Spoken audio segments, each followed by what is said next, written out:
So it is, what is this now? It is Friday. Is this February, just 20th already? Is it the 20th? Wow, time flies, time flies. I can't believe it's been a month. It's been a month since Texas, our little corgi, passed away. It's just weird to see how time goes. When specific events happen, they're like so like it doesn't seem like time will ever go fast enough. And then at some point, it seems like it almost goes too fast in a way. But anyway, so it's February 20th, and we're trucking along quite nicely for being able to take off in another few weeks. So our plan right now is approximately March 15th. Our plan right now is to take off in the RV trailer on March 15th and just keep going. We think we figured out how to deal with postage. We know how to deal with having somebody keep track of the house. Basically, my wife has some doctor's appointments, so we just have to get those out of the way, and then we'll go. Then we'll go. So yeah, seems to be going along well on that front. One of the things with this whole trip, though, I've been looking at is, and just looking at myself, right? One of the big genres for movies, one of those types of movies that that a lot of the movie industry creates, is there's this whole idea about what if your childhood self sees you? What would the kid version of you think about you that is now? When you're 9 and 10 and 15, you have all these dreams and aspirations, and you think you're going to take over the world and do all these amazing things. So what would happen to that 15-year-old saw you when you were 40 or 45? Would they be impressed or would they be depressed, right? And one of the things I was looking at is I was going back and I was reading some of my old writings. So back when I traveled through Europe and I traveled through India and went off to Seattle, I was writing at that time. I was doing blogging before anybody knew how to make a dollar off of blogging. Again, it's interesting to note, like I say, with my whole life story, like how many of these little experiments that I tried that were just like 5 years too early. So I really did. Like when I traveled through Europe, I actually, like I say, I created my own blogging system. I talked about that before. It was bad. It was a bad blogging system, but it worked. It worked. And then when I went through India and all that, I was writing. But the problem was is back then is none of us really knew how to make money, very few people were really making money off of doing things like blogging. I mean, some people did, obviously, but like if you were just the random 20-something-year-old trying to figure out how to do it, it was a bit of a difficult road. But I wrote all this stuff because I thought I might be able to do the whole writer thing, and then couldn't figure out how to make it work. So I went back to computers, as they say, or kept doing computers, I guess. But I was reading one of my old writings, and one of the things in my old writings it was talking about is I was talking about with how angry people were. So this was years ago now. I'm talking about like 14 years ago. And one of the things that I was writing about, I was talking about leaving and going off on these trips, as I was remarking upon how angry everybody seemed. That seemed like everywhere I went, people were just kind of pissed off, like everybody. And it wasn't that people I dislike are pissed off. It's not like my boss was pissed off or my professors were pissed off or the person that I disliked was pissed off. It seems like everybody was pissed off, right? Our neighbors were pissed off and the people that I knew were pissed off. And there was like a badge of honor in being pissed off and angry. And I was writing about it because like for me, being angry is not something that comes very naturally to me. I'm not an angry person. I'm an adventurous person. I'm a risk-taking person. I'm a lot of things, flaws included. I have a lot of flaws, but anger is not one of those flaws. Again, I don't get angry. I solve the problem. And it's about as creepy as it sounds, to be honest with you. But it really is true, right? I don't, even in the bad old days, even when I dealt with the wrong side of society, I was known for solving problems. You don't get angry, you just solve it. Right. And so that's how I've always been. And so one of the things I was remarking on in the writing from years ago was just how angry everybody was. And I was happy to get back on the road because everybody that I meet on the road and in these middle places, anger just isn't there. It's kind of like one of those things that goes away. And I was reading that and I was thinking about that with myself and, my modern self, looking at that 15 years ago as I am now. And I was realizing how angry I've become and that it's like natural to become angry. Like as we get older within the American society, it's expected that you should become more angry. I was talking about this with my wife, a couple of weeks ago, how it's so weird. Like we go to Whole Foods, right? As they say, whole paycheck. And I don't want to hear it. We go to Whole Foods. If you don't want to go to Whole Foods, fine, we do, right? I think it's high quality food. I'm willing to spend the money. I can spend the money, so I do. You'll notice I get a lot of crap for going to Whole Foods. But anyways, one of the interesting things I was talking to my wife about is it's like every time we go to Whole Foods, it seems like everybody in there is like pissed off and angry.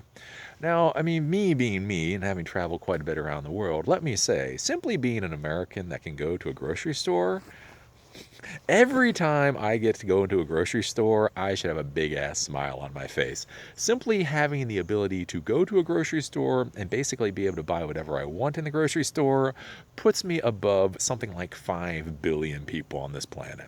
There are like 5 billion people on this planet. Again, even if they're eating and all that kind of stuff, they can't just walk into a grocery store that we consider in the United States and just buy whatever the hell they want. Then you think about going into some place like Whole Foods, and again, how many?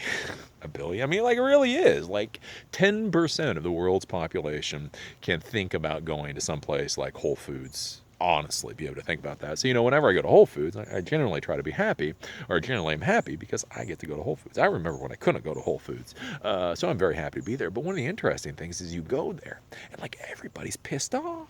You have all these people going in to buy organic, free range, shipped halfway around the world food that most people can't even dream of. And yet everybody in there is pissed off.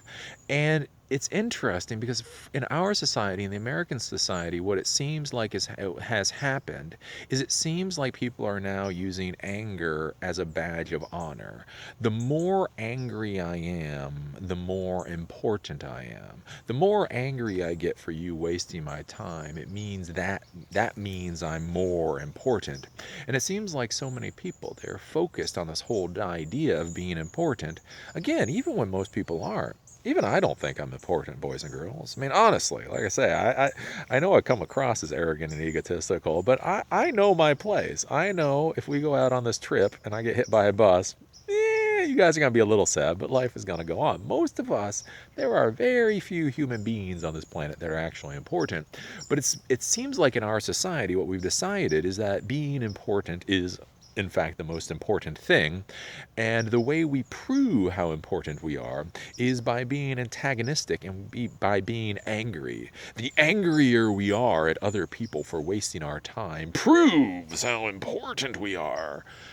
And that seems kind of horrible because it means like we have to like be angry all the time. And I don't want to be angry. But the worst part of it is, and so you hear all that and you're like, okay, well, that's nice, Eli. Well, don't be angry. But one of the things I've noticed, like I say, is in, like I say, this modern professional world, that it's almost peer pressure to be angry.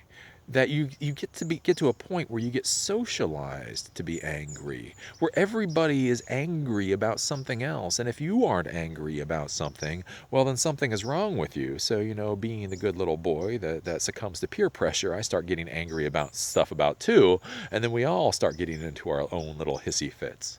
It's one of the reasons on my other channel. So I have Eli the Computer Guy channel and Eli Computer Guy Live channel, and one of the things I do on those channels is I confront trolls a lot of times. I don't necessarily confront trolls, but I answer trolls comments. So a lot of times, they'll say something and people say I shouldn't respond to them, but I do. And the reason is because a lot of people say, well, Eli, these are just being nasty trolls, don't even respond to them. But the thing is if you listen to what so many of these trolls are saying, they're simply basically saying the same things that they say in the normal world. They're just taking those same destructive, nasty, horrible practices that they have in the normal world and putting them onto YouTube comments. It's funny, like so many people talk about that with things like YouTube comments and social networking, and they say, oh, all these people are saying these things on these sites because it's anonymous and they wouldn't actually say this in the real world. And the funny thing is, I don't know, maybe I'm hanging out with the wrong people. Maybe I'm honestly hanging out with the wrong people. But like, I see so much in the troll comments, and I look at it and it's like, yeah, that sounds like a lot of people I've seen. You know what I'm saying? Like, because that's the thing, everybody's like, oh, it's just trolls on the internet. These people on the internet, they only do it on the internet because it's the internet, it's not the real world, it's anonymous. In the real world, they want to do these things. And then it's like you go to Whole Foods, see these people slam like into grandmas with shopping carts. You're like, One, you just slammed into a grandma with a shopping cart and didn't even say I'm sorry. And two, we're in Whole Foods. What the hell's wrong with you, right? And so that's one of the things that I'm looking at with, the whole idea of the modern life and the whole idea of, fail normal. Is so many of these things that seem bad and destructive and just not good have in fact become normal. Every time I talk with anybody, every time I talk about anything to almost everybody, it seems like the first thing out of their mouth is it's just like down. It's derogatory. Now, you guys may be looking at that and you're like, well, Eli, you're kind of critical. And sometimes I do go overboard with criticism, but the criticism that I try to give, or the criticality, is actually trying to improve things. It's like, how can we make this better? And it seems like so much of the stuff out there it's just this derogatory stuff. Just, well, of course those people are screwed up. What else do you expect? Or, it's just this nastiness. And that's the thing. It's not. It would be one thing if it was one nasty person or two nasty people, but it seems like this nastiness that pervades everything. And everybody wants to be important. The CEO wants to be important, and the secretary wants to be important, and the stay-at-home mom wants to be important, and the disabled person wants to be, and everybody, right? And you're all wasting our times. So I think that's one of the reasons I would like to leave and get back on the road, is frankly to go back to not being important.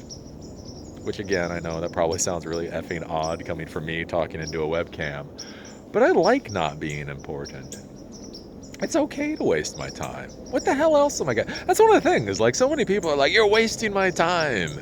I'm like, what else are you going to do? It's funny. Like, it's in the startup world, or in so much of this business networking that I do. It's so funny because, like, when I go out to meet people, I'm pretty open. Like, whether it's 30 minutes or 3 hours, it doesn't really matter to me, right? I have my job that I get paid to do, right? I sit here, I create videos. It takes a certain amount of time per day. And then the rest of the time is open. Whether I watch TV, or whether I walk the dog, or whether I go on a run, or whether I talk with somebody over coffee, hey, whatever takes up the rest of the day, right? And it's one of those things, like, I go out and I meet so many people, and they're sitting there like constantly looking at their watch, and they want you to know, I have things to do. I have 30 minutes for you. And it's like, oh, okay, well, I've got like 4 hours for you.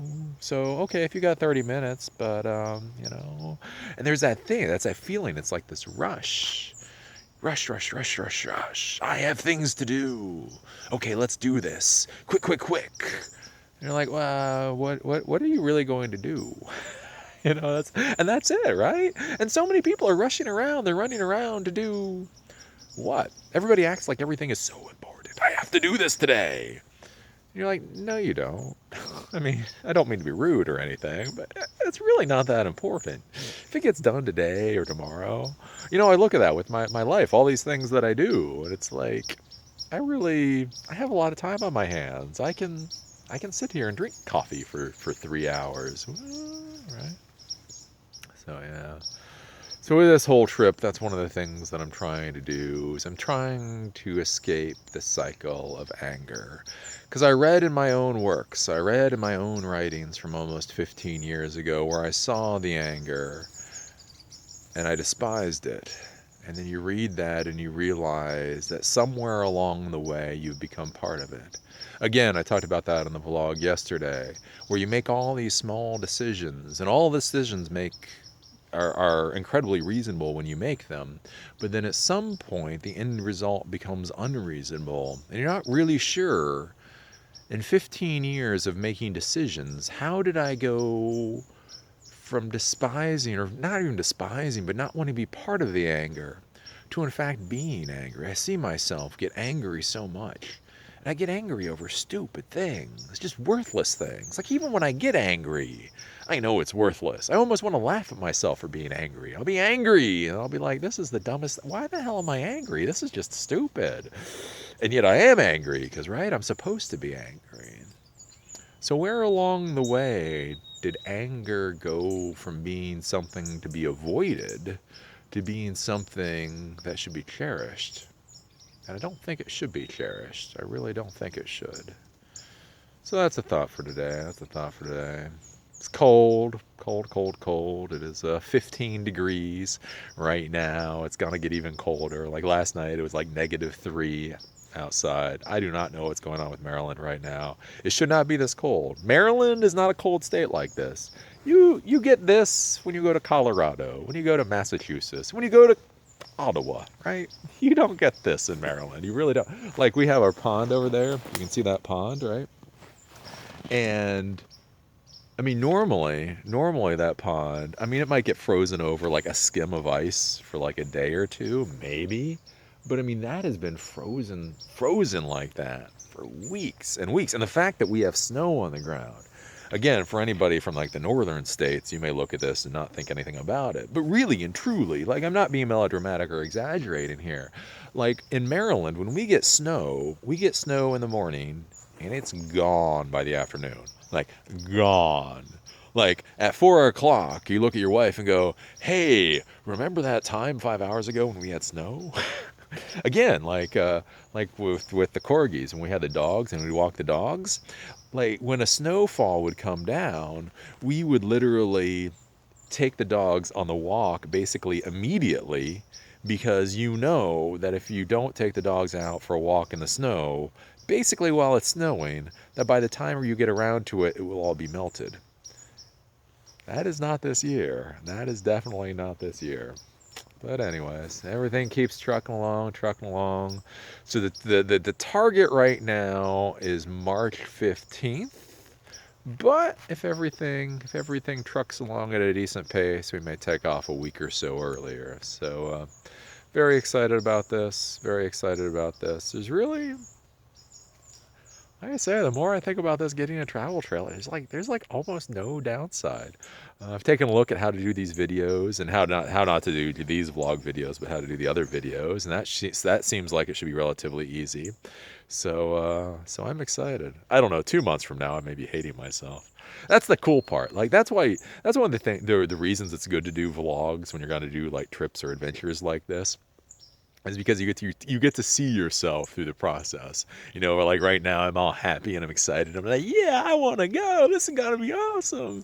And then like you'll get to see the vlogs like 2.5 months from now when it's been like raining 30 degrees for a week and we've been like stuck somewhere and I'm like, I hate this trailer. What the hell were we even thinking? I just want to go back to my house. And then you get to see as it goes and it goes and it goes and it goes. So in the old days, you know, when I became an adult, my mom gave me a diary, a journal, so I could write stuff down. And I never really did good with writing. Typing I was okay with, but writing I never did. But I would argue in the modern world, you should think about vlogging. Again, think about if you, like I say, for all you 18 and 19-year-olds, before you go out into the world to do whatever it is you want to do, imagine if you vlog yourself now, right? You know what I mean, like with the videos. I mean, think about if you could watch videos of me from 15 years ago. There's still some writing, and I'll put them online at some point in the future. But imagine if you could see the videos. Imagine if you could see me like without a beard, you know, without some of the wrinkles, you know, all young and fresh face, and like, I can't wait to go to India. India's gonna be amazing, right? And then you could see the vlogs. I'm like, what the fuck did I do?